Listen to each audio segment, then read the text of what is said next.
evening. Welcome back to the Washington Outsider Report on the Coalition Radio. For those newly joining the show, my name is Irina Zuckerman. I'm the editor-in-chief of the Washington Outsider. With us today, we have a special guest, Dr. Ian Garner. He's a historian and analyst of Russian culture and war propaganda. He's also an author of two books. The first one was Is Stalingrad Lives? Stories of Combat and Survival. And the second one coming up in the spring is Z Generation, Into the Heart of Russia's Fascist Youth. And actually we'll be addressing both, addressing how Russia transitioned to where it is today from its historic roots to this contemporary movement that echoes some of the enemies it claimed to be fighting previously. But before we get into this substantive discussion of Dr. Garner's research, if you could please tell us a little bit about yourself, about your professional background and your interest and involvement in this area. So firstly, thank you for having me. Good evening, everybody. My name is Ian Garner, and I guess my professional background it took a long and winding road to get me from suburban London growing up as a boy through studying in Russia. I studied at the St. Petersburg Conservatory. I lived in Russia, and then I spent a long time teaching English to Russian children in southern Finland, which was a favored destination of middle-class parents back in the 2000s and the early 2010s. And then I came to Canada to do a PhD. I researched the Battle of Stalingrad extensively, and then moved on to this newer research project on Russia's youth. And I guess what motivates me in terms of research and in terms of understanding Russia is understanding the Russian mindset, not as a kind of some spiritual, mystical idea of Russkaya dusha, the Russian soul. But what can we do to understand what makes Russians tick? Historically, behind closed doors, when we think of the Soviet Union, those sort of kitchen table conversations, what is it that drives people towards patriotism? And today, what is it potentially that might be driving the wave of rhetorical and physical violence that we're seeing unfold within Russia and, of course, in Ukraine today? How did your personal experiences inform your historical and more contemporary studies? Or was there any connection between you observed and anything that you uncovered in your academic research? So I think one of the starting points I had way back when, this is over a decade now ago, was thinking about, well, we have war myths in the West, and we are obsessed with war. War dominates all societies. And, you know, you think of any country's greatest stories of itself, it tends to be born of war, the American War of Independence. And the Second World War, of course, looms large in Western culture, right? You know, we can think about D-Day, we can think about the idea of the Blitz spirit. But what really interests me is how these stories are used in the present to justify and explain the world today. And that's really where you start to see Russia diverge in a major way from the way that we understand the war. And it can be summed up, especially with regards to the Second World War, which is the dominant war in Russian culture, with this idea of, you know, when we in the West think about war, typically we think about never again.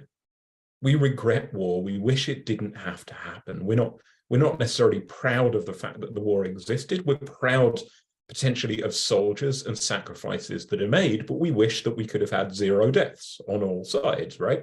That's how war works. And yet in Russia, there is this perverse pride in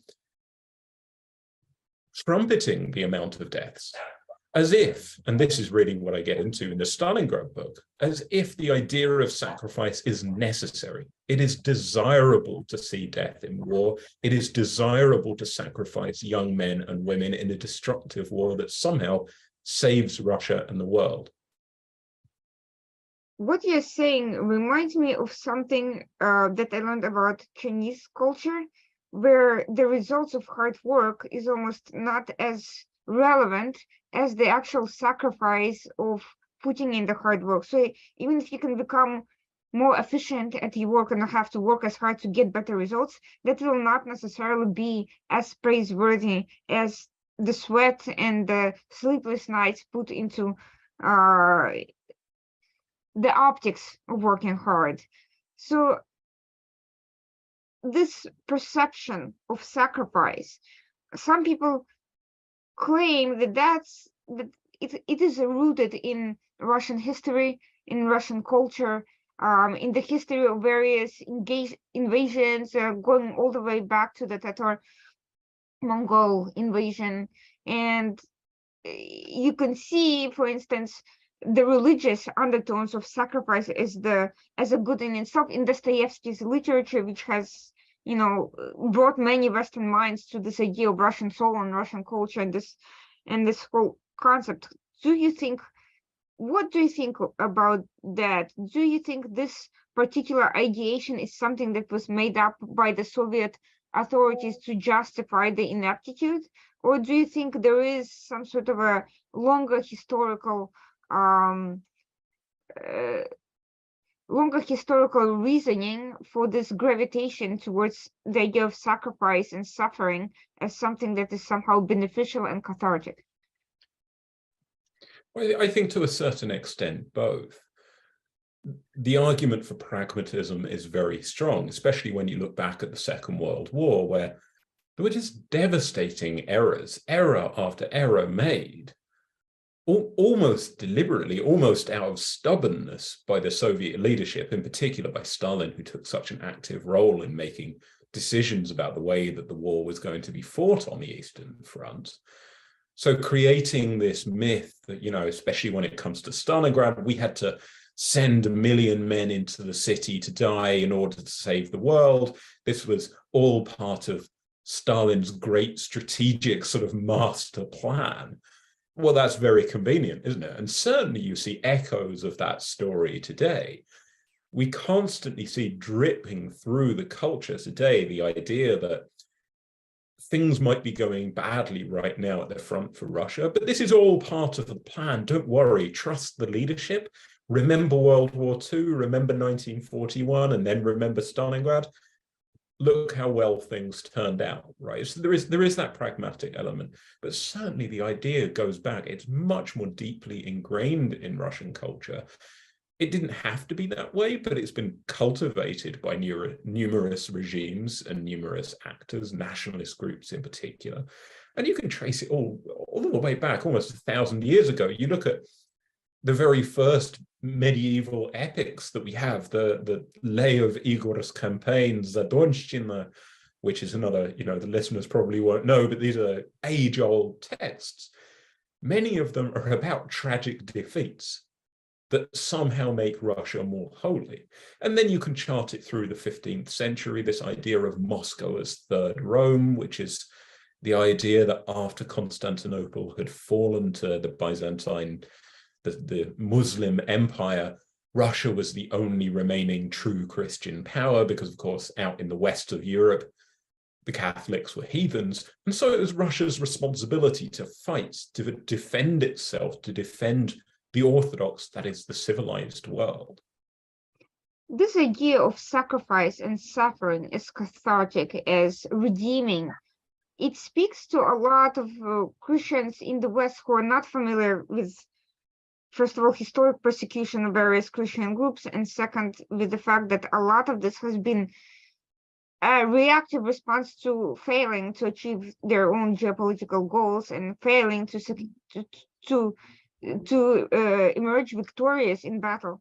Quite frankly, this is a rhetoric of losers who have historically lost battle and had to explain why they lost to their populations, and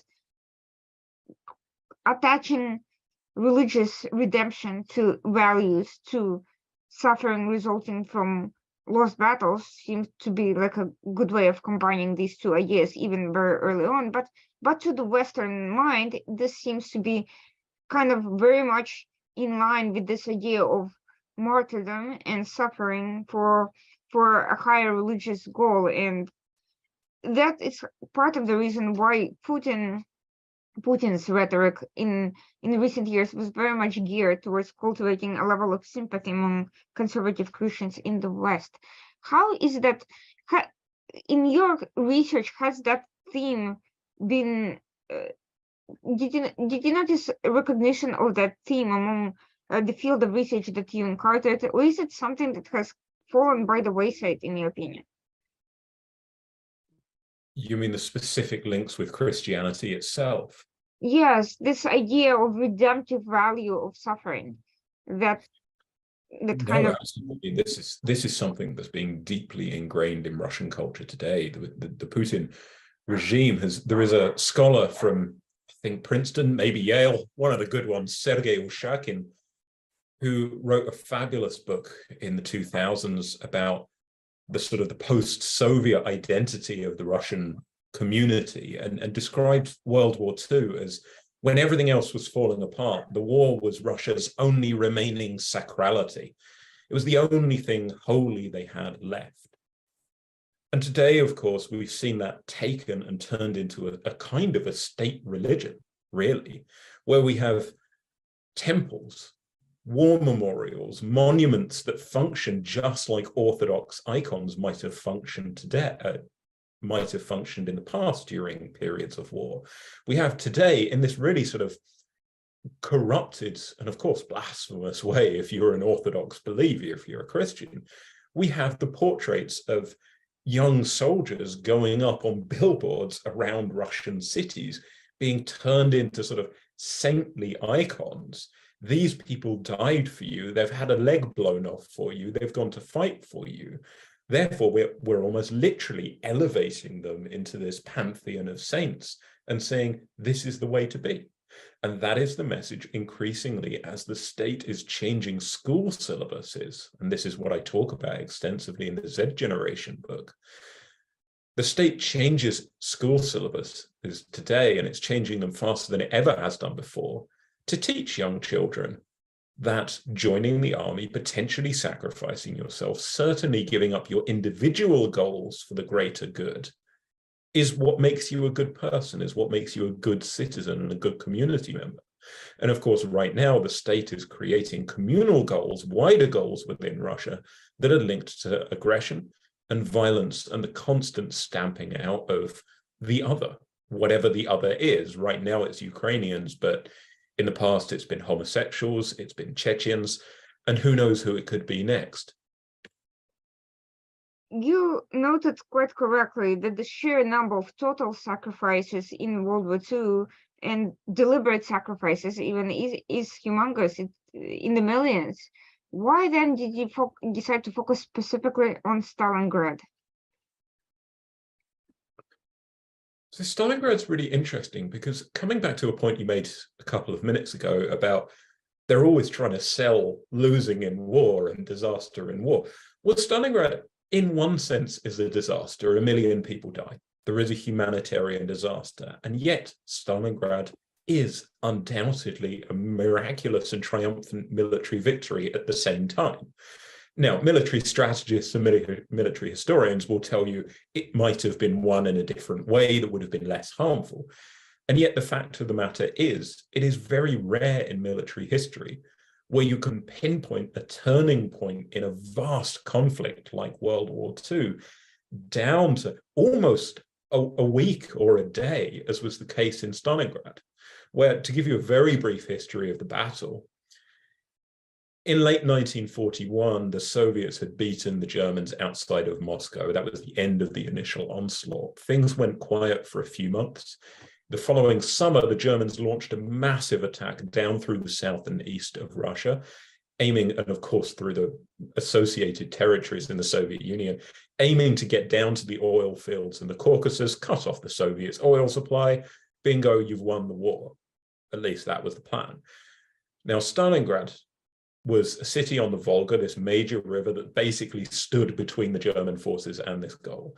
There was some intense and bloody street fighting that went on for about 3 months, and the conflict extended for really hundreds of kilometers along the front, along the Volga River and around it. And it genuinely looked like the Soviets were going to lose, that they would fold at Stalingrad and the unthinkable might happen.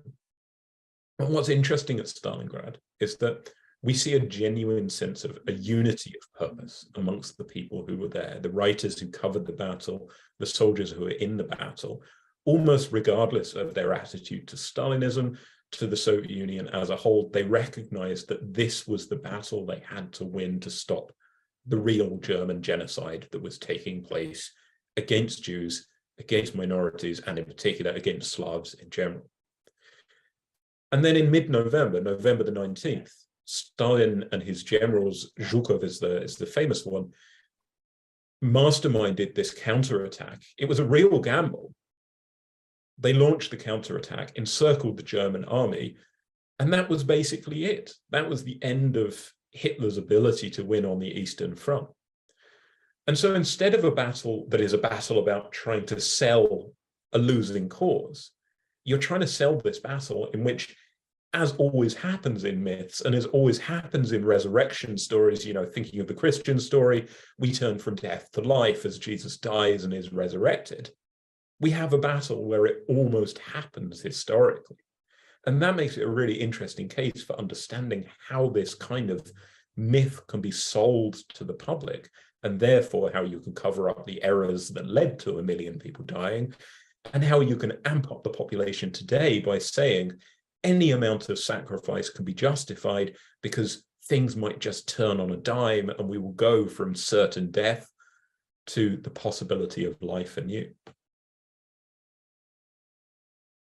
So this mythology of Stalingrad has been like historical. It's been sold for several generations now. And it kind of took on a life on its own, even for people today who are obviously were not alive back then and have only heard about it through history books. And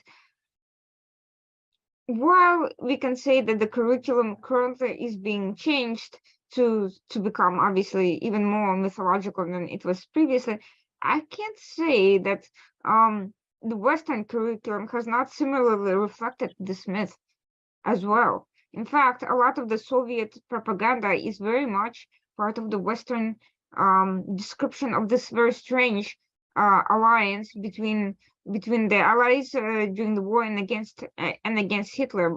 Much the destructive and chaotic tendencies of the Stalinist regime have been significantly underplayed. Do you think this Western reluctance to confront that harsh reality of historical alliance of convenience, do you think it strengthens the propaganda of first the Soviet and then the Russian state by not confronting that myth at some point in time? Has the West enabled this disinformation effort? I mean, yes, and the time to confront it would have been in the 1990s, when really almost all of the reconstruction efforts, the post-Soviet efforts that we made from a Western perspective within Russia were about economics. The idea that somehow Russia's economic growth would drag the country into holding a more liberal opinion about history, being open to reassessing the Stalinist past and some of these myths. And therefore, when Putin strolled through the doors of the presidential palace at the end of 1999, he didn't have to reconstruct these myths. He had to simply take things that had gone unchallenged for 10 years, for several decades. And in the 1990s, although there was an explosion of interest in alternate narratives about the Soviet past in general, there wasn't really much unpicking of what happened during World War II. That was the period that really was left untouched, as if it were this sort of holy object. And I think that's led us into a dead end today, where the Russian state is able to portray all of its wars as being a repetition of World War II. This idea of "можем повторить," we can do it again. Not this never again we have in the West, but we're fighting in Chechnya, we're fighting in Georgia, we're fighting in Ukraine in 2014, again we're fighting in 2022. All of these things can be attached onto this myth, and it's hard for people to read war and read sacrifice in different ways as a result. I want to also underscore a different point arising from the same concept, which is this also might be making it more difficult for NATO allies to understand each other, because the Baltic states and Poland have had quite a different experience from UK, France, and others, and certainly the United States in that regard. And their narrative has always been quite distinct. They regarded the Soviet Empire exactly as equally evil as the Nazi era, and they were occupied and victimized by those events. How has that distinction in visions of the role of the Soviet state, and certainly in the educational system, has it played into the differences in the approach to modern day Russia policy?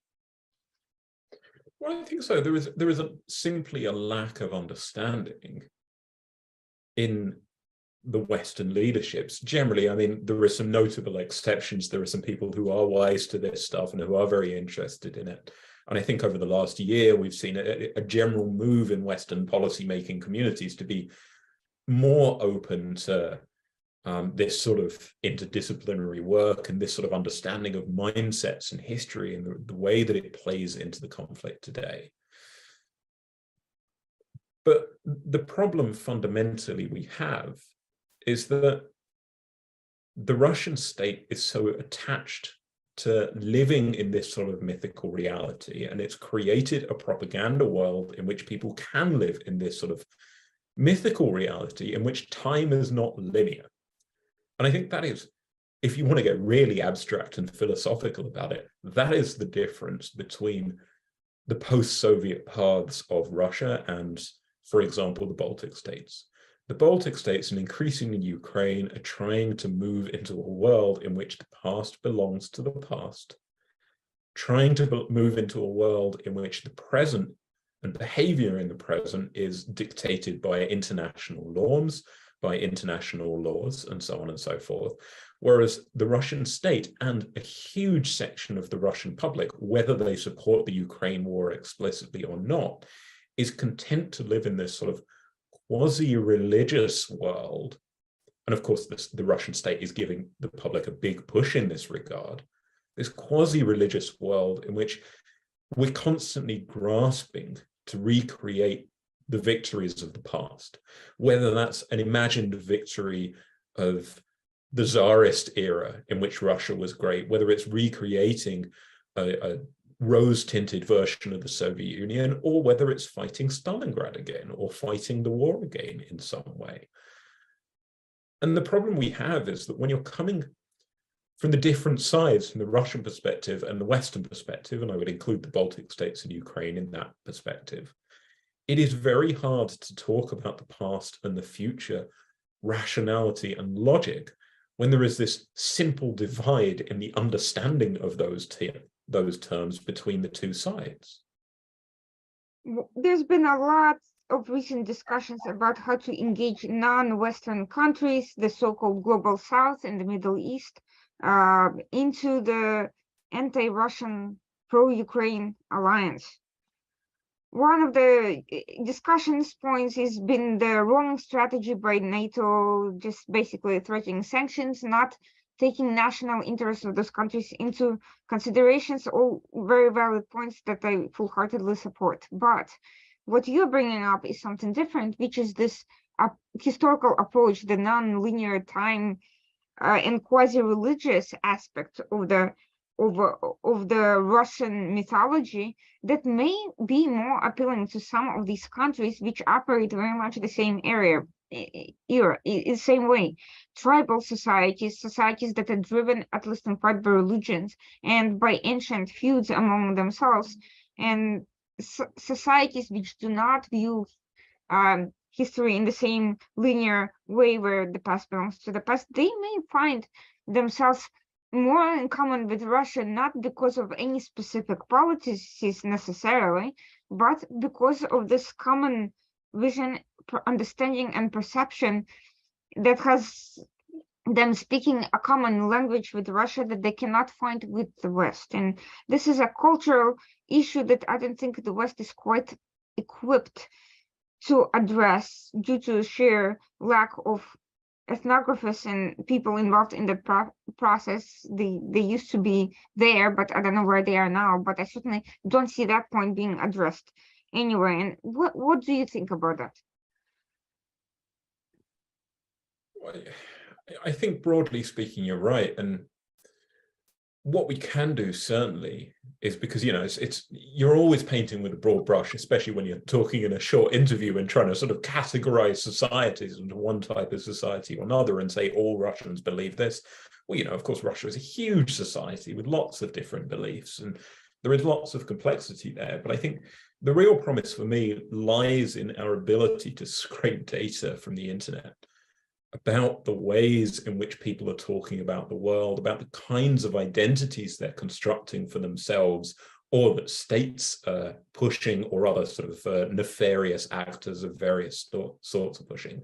We can see what's effective. We can see where people move from pro-Western towards anti-Western views. This is what Russia gets. They know how to push the triggers, push the buttons, and to appeal to these sorts of different places, different societies within places, different, even small groups within countries. And that's what they've done so effectively in the States, for example, by sowing discord and sowing discontent. We should be doing the same thing back. We should be reaching out to countries around the world on this cultural level and finding ways to say, well, look, you may consider that NATO is bad, quote unquote, but here are some of the good things that NATO could do. Here are some of the ways that that could actually play into your conception of the world, and in which NATO, for example, or it could be the American government, the British government, the Canadian government, whatever it is, an NGO from abroad. Here are some of the ways that they can actually tick the same kind of value boxes for you, support the things you want, without you thinking that NATO is invading you or somehow threatening your ability to uphold your own community values. Now, speaking of community values, I kind of want to go back to your earlier point about Stalingrad as this unifying battle that brought together all these different people who with a unity of purpose that was very, very positive in a way, and that helped create this miraculous happenstance. What from your study of the subject, what contributed to that particular unity of purpose, other than, you know, necessity to survive, and how can we separate that this triumph of the human spirit from the effort by the Soviet state, which was complicit in making the conditions, forcing this horrible situation on people, from hijacking that narrative for their own, to justify their own ends? How can we make people still retain this pride in the ability to overcome hardship, but without letting state propaganda drive it in a very destructive direction? Well, I'm glad you asked the question, because we have a ready-made novel of exactly how at least one of the people that were involved in creating this myth attempted to blow the myth apart by themselves. And that's the figure of Vasily Grossman, who was a Jewish Ukrainian writer who was actually at Stalingrad and was one of the 2 or 3 leading correspondents. He went and wrote fiction from the front, beautiful, amazing fiction, but ultimately Soviet propaganda, and propaganda that was used by the regime to justify the errors they made, to justify the repressions that happened towards the end of the war and, of course, after the war. And Grossman came to regret this very greatly. And he wrote this novel throughout the 1950s called Life and Fate. And if you haven't read Life and Fate, you absolutely should. It's a long novel, but I promise you it is, I think it's the best work of fiction of the 20th century. It's beautifully written, as well as being philosophically sound and historically fascinating. And Grossman says that really the issue in Life and Fate is that the way that the propaganda is constructed is by taking phrases, taking lines, and repeating them and repeating them and repeating them, so that that is the only language that anybody has to talk about an event like Stalingrad. To talk about being a Russian means to talk about Stalingrad and Stalin and necessary death and violence. And he says, well, that is totalitarian. It's just like what happened, what the Nazis did on the other side. They were doing the same thing, so I won't go into it now. And what Grossman says is, you need to forget those stories. You need to close the door on those stories. You need to write in a way that's polyphonic, that includes multiple voices, lots of different experiences, the experiences of Jews. He didn't talk about homosexuals because it would have been impossible at the time, and who knows how he thought about them. But he essentially has this slightly more liberal, open understanding of the way that you can talk about history and the past, and indeed the present. Now, Grossman got in an absolute load of hot water for this. The book was never published until the 1980s in the Soviet Union, I think 1988, 1989. He died a few years after completing it. He was basically persona non grata. It was, one of his friends called it was Grossman's suicide. So he knew what he was doing when he wrote this. And I think it's such a good model for understanding what we could do with Russia and with any other sort of other of these sticky mythical stories today. And that is to write the people that were actually there, to write different perspectives back into the story. And so, for example, if you take Russia in a much broader context today, well, Russian children are taught to be a good Russian citizen. You have to be orthodox, you have to be masculine, you have to be violent. If you're a woman, you have to be a good mother, these very traditional values. And they're shown role models and examples from Russian history. Tchaikovsky, the composer, is a good example. Here is a perfect Russian composer who wrote the 1812 symphony to celebrate military victory.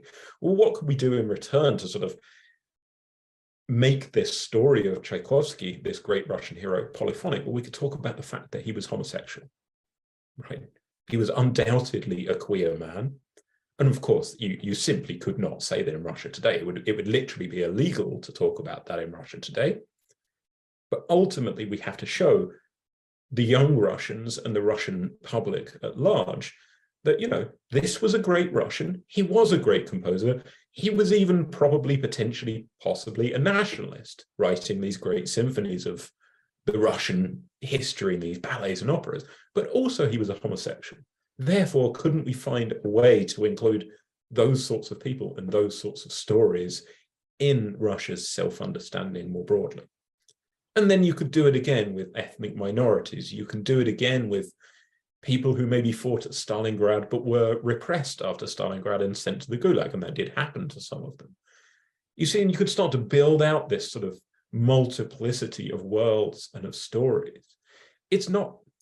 It's hard work, but it's not that hard. This is not rocket science to do it. And we have the data, we have the tools to be able to figure out which stories might be successful. And we have the means to reach into Russia's social media space even and influence Russians today. So why aren't we doing it? And that's actually brings me to a somewhat controversial point, which is that actually our tendency is to go in the opposite direction and to simplify our own narratives rather than to complicate and embody in the other side's narratives. Our own narratives are now becoming very black and white, us versus them, and very dehumanizing to the various groups. For some reason, to be critical of an idea or policy, you now have to also be attacking the people behind it. So it's become impossible to separate bad ideas from people who are proposing those ideas. And I think that's exactly why Russia is much more successful than we are in terms of pushing its own structure, if not vision, to the West, and we are less successful in transporting our own complicated stories and models into the Russian sphere. If we are already trending in the opposite direction, in large part thanks to the infiltration of various soft power institutions going back to the Soviet Union, then of course we're going to be less, as we are chasing inclusion and inclusivity, we are becoming less inclusive and actually more echo chamberish in our approach. I think certainly when we talk about the way that we can reach out to Russians, or indeed anyone who opposes a particular narrative, the name of the West has been so tarred in Russia today that when we simply say, you know, to take World War II, if we were to simply send in a team of Western educated historians and we could produce the world's most beautiful, sparkling, brilliantly engaging documentary that would say, well, actually, here's the truth of what really happened, you will get this knee-jerk reaction. And this is well studied by experts in, for example, post-cult kind of psychology. You get a knee-jerk reaction simply saying, well, screw you, you're from the West, that's just a lie. I equally don't believe it. And therefore, I think you're right. The way that we need to do it is not necessarily simply by deconstructing and attacking others.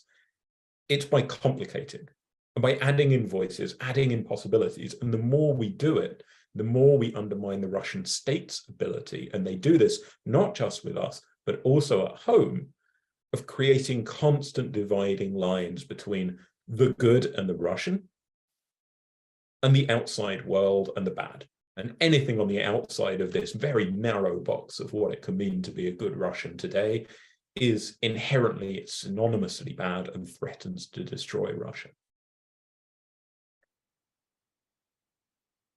One of the myths of victory is that you have to preserve the dignity and identity of the conquered party, or else you will end up like the Nazi Germany. But the problem is that that story that the World War I outcomes humiliated Germans, and that's what brought Hitler to power, is not true. But unfortunately, right now, a lot of the talking points in the West revolve around this idea. Well, you know, Russians are rising up because they are humiliated. China is rising up because it's been humiliated by the West. But, you know, even if it were the case, humiliation doesn't have to result in militancy.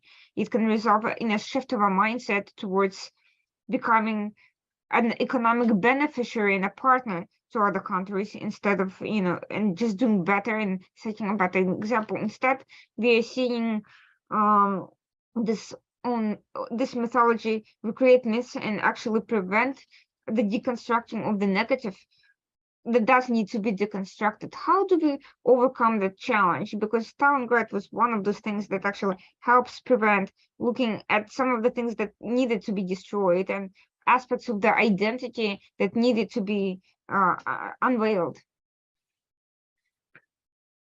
So I think you're right that the humiliation aspect is a bit of a red herring in many ways.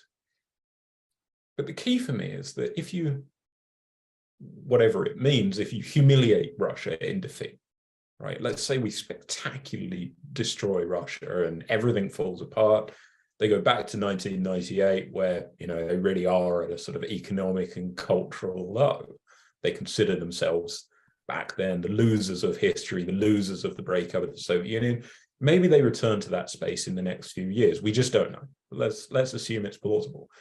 What the key is to avoid that error of the 1990s of simply ignoring that, and instead to say, right, let's use that space of destruction in order to start recreating. And we can start laying the groundwork now. That is what's so important.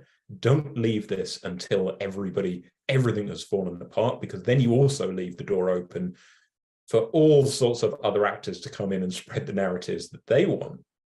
We can be reaching into that space starting now and laying the groundwork, making the alternatives more popular, making them more well-known, and saying, for example, with a story like Stalingrad or the World War II in general,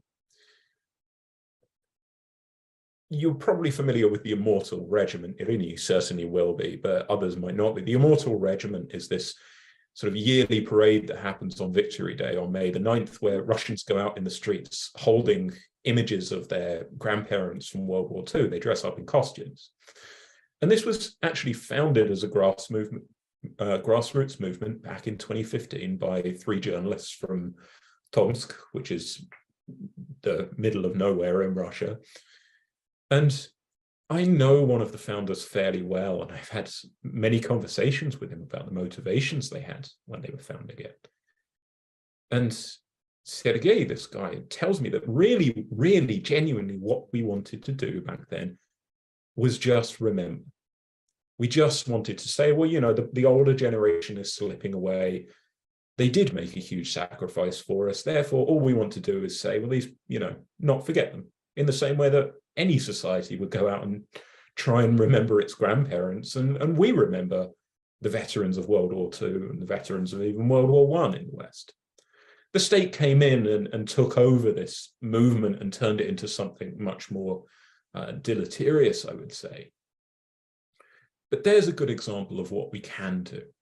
There's a good example of an event that had genuine grassroots appeal in Russia, that if the influence of the state was stripped out, there's nothing really wrong with Russians remembering the past, especially when it's on this individual familial level, when it's not attached to these narratives of grand sacrifice, of civilizational conflict, of saving the world, of the world owes Russia for its sacrifice. Instead, it's simply saying, I remember grandfather Yura, here's his photograph, here's what he did. And that's the end of it. Then at the end of May the 9th, the parade ends, we pack up the stuff and we all go home and we get on with that mentality. You froze up for a second there. There we go. Well, that actually brings me to the next part of the conversation, which is the transition from Stalingrad to Generation Z, and that's quite, you know, that's quite a jump in historical timeline. Why did you decide to write about specifically this new generation right after the previously historical book?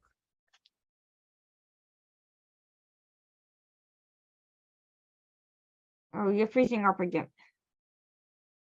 How's that? Okay, now better. I was just transitioning from Stalingrad to Generation Z, and was asking you what inspired you to that particular subject after Stalingrad.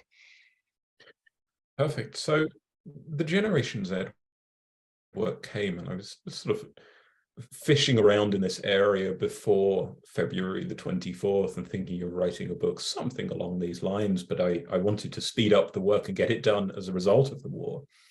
And I'm really interested in how the state is bringing up a new generation and inculcating these stories of sacrifice, of death, the values of the idea that you have to be a certain very limited kind of Russian, using social media, using pop culture, using schools, and using much more frightening youth groups like the Youth Army, where they're teaching real military skills alongside these stories and much more sort of abstract concepts.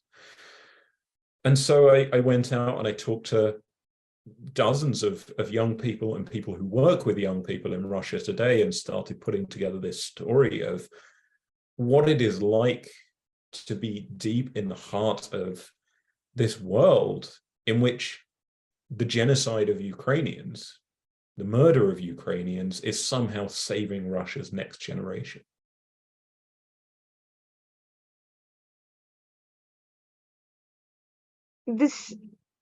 A lot has been said about how young Russians are different from their predecessors because they are westernized, they've traveled to the West, they've studied here, they've had access to the internet, they grew up better off financially, and they're not into the sacrificial rhetoric. Even if they listen to it in schools, they have their, you know, iPhones, their pop culture, their little luxuries in life, and they don't want to give it up. How true is that in your experience? And if it's not as true as people think it is, why is that? So when you look at the millennial generation, the generation that came of age before 2012, 2013, 2014, when Putin became increasingly ideological, increasingly paranoid about the outside world, and then, of course, invaded Crimea and, in answer to your question, wrecked the Russian economy in doing so, well, those millennials are not very happy about what's happening, right? Even if they're okay with the idea that Russia is a great power, that, they're still quite attached to these imperialist ideas, they know what they've lost, right? They understand that because they were connected to the outside world. But when you look at Russians who are much younger, 6, 7, 8, 9 years old, they're growing up in a world in which they don't see that at all. Travel abroad has become much harder, not just in the last year, but simply because of the state of the Russian economy. As a middle-class person, it was much harder to go abroad because you simply didn't have the money as the ruble collapsed in value. Educational opportunities abroad were shrinking. The state was producing this more and more ideologized school curriculum. And crucially, the state is in those social media groups. It's in your smartphones, creating really slick and savvy marketing campaigns that are designed to make children feel like the other kids are joining the state. The other kids are this kind of Russian.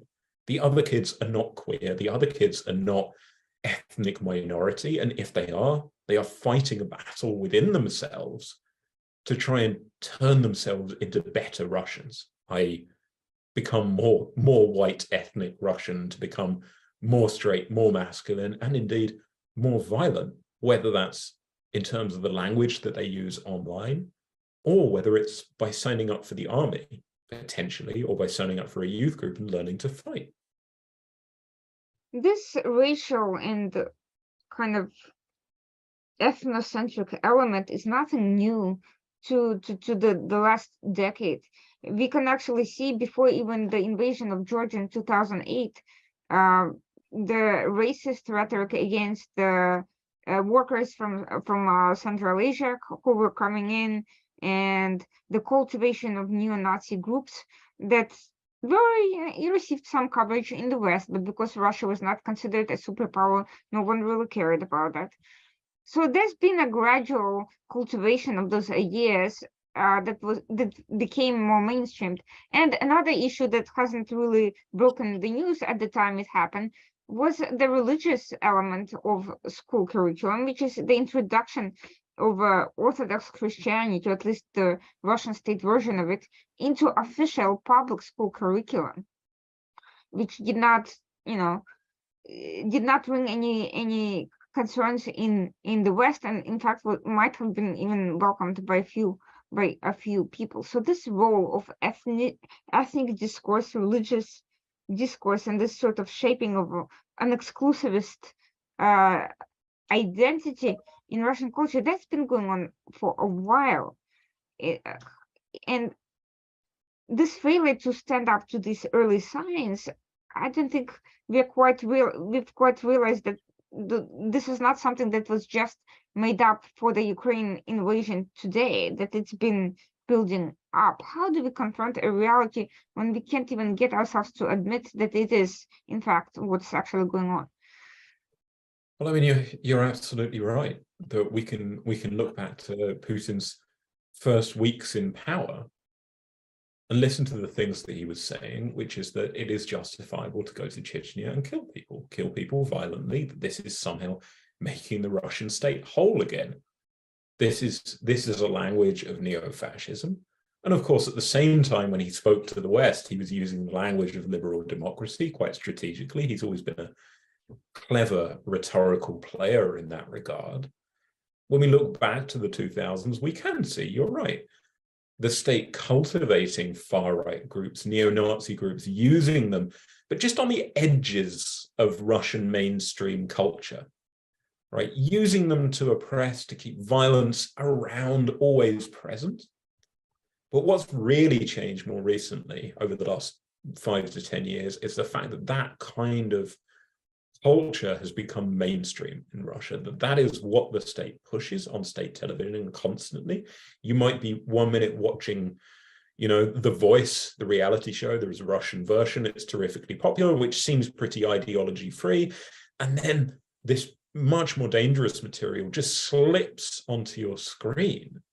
And before you know it, you are watching Solovyov and his propagandists talk about hail these violent heroes and denigrate Ukrainians and indeed the whole of the West, anybody who doesn't fit into this Russian religious ideal, as being evil and, their words, satanic. Now it's become very popular around the world, not just in the West, to open doors for young people to transition to greater political engagement by forming all sorts of liaison groups and youth groups and international UN delegation groups and so forth. To what extent has Russia utilized this strategy, and how has its use or lack thereof shaped the role of the young people and with respect to the state and their function? Again, this isn't a new idea for Russia today, and you can look back to the Soviet era when the Komsomol, the Communist Youth League, was your ticket to party membership, good university places, and ultimately a good and comfortable life, or at least a better life than you might otherwise have enjoyed. But ever since the early 2000s, the state has been running youth groups that they've been using to deploy symbolically on key occasions, makes the great PR, young people wearing Putin t-shirts, waving flags, luring people into those groups, promising them great careers. And many of the people that were involved in the early groups are in power today. And we're seeing a proliferation in recent years of more of these sorts of groups attached to more violent ideologies, more determined to spread the narrative of things like World War II, but also receiving greater support from the state than they ever have done before. And these groups are getting quite big. The Youth Army, the paramilitary youth group for kids that I mentioned, now has something like 1.25 million members, and the state wants to have every fifth Russian school child enrolled in, I think, the next 3 or 4 years. So these are not insignificant movements. This is not fringe stuff that only a handful of people out in the provinces are joining. This is a large section of the younger generation are being influenced in this way. And how are they being recruited exactly? Why would something like that be appealing to any family? What's offered in exchange? So certainly there is just that pragmatic benefit of paths into university, paths into better army careers than just being a sort of cannon fodder on the front. Paths into the civil service, of course. There is some pressure from the state. They came under criticism a few years ago for having pushed orphaned children, the children of alcoholic parents, of homeless parents, of drug addict parents, into joining this sort of group, promising that the state would be a better parent. But also, in recent years, the state's use of social media has been such that children see other children joining, see other children in fun TikTok videos where they're doing ordinary day-to-day youth army, for example, activities. And children see other children and want to belong. And when I spoke to some of the parents of these children, the parents are pretty uninterested, to be honest. You know, they're the millennials, the older millennials, of course. They're just like, well, you know, I don't hate Putin, don't love him, not very interested, leave me alone. But their kids, some of them at least, are much more hyped up about this stuff. And of course, they may not say, I'm a Putinist, I want to go out and destroy Ukraine. But what they do say is, I want to be like my friends. What are my friends doing? Well, they're joining the youth group. And that's where, over time, this education and this ideological program might begin to have a much more dangerous effect than we anticipate. Now, it's very interesting to look at the dynamic and the continuity of this program, despite the obvious, yes, just this last question, and then despite the obvious military lack of success in Ukraine and, quite frankly, stagnation elsewhere around the world, with the exception of Wagner and its looting in Africa and things of that nature. What does that tell you about the continuity of this program, despite the fact that Ukraine is likely going to be a disaster for Russia, at best a long-term stalemate, and and more likely a loss? What are they going to do with these young people, given that this big campaign where Russia pulled all of its resources is not having the intended military impact and economic impact? the playbook will be the same as it's always been under Putin. And that is find somebody to blame for the failures of the regime to do what it can promise. And it's always promised fairy tales. It's always promised utopias. And I don't think many people recognize the utopian language that the Putin regime was using even in the early 2000s when it was supposedly trying to integrate with the West. And so as the dream fails, every single time the promise is, well, we will just fight one more battle. If we can just destroy this, if we can just destroy that, somehow Russia will be free of whatever is dragging us down. So to the people who believe that a peace deal with Russia at this time will solve all ills, clearly the presence of these youths that are being weaponized, regardless whether Russia succeeds or fails, indicates that Russia has no intention of limiting its ideology to any particular battle, but it has a much broader vision than any specific confrontation, and compromising with it is not going to put an end to all of this. A lesson to be drawn from history as well as to contemporary analysis. Thank you so much for joining us today, Dr. Garner. For everyone watching this, I hope you check out both of these books and read them when Generation Z also comes out. And I hope we will continue this conversation and that everyone who needs to listen draws appropriate conclusions. This was the Washington Outsider Report on the Coalition Radio with Irina Zuckerman. And thank you for joining us tonight. Please join us next week, Tuesday night, 9 p.m.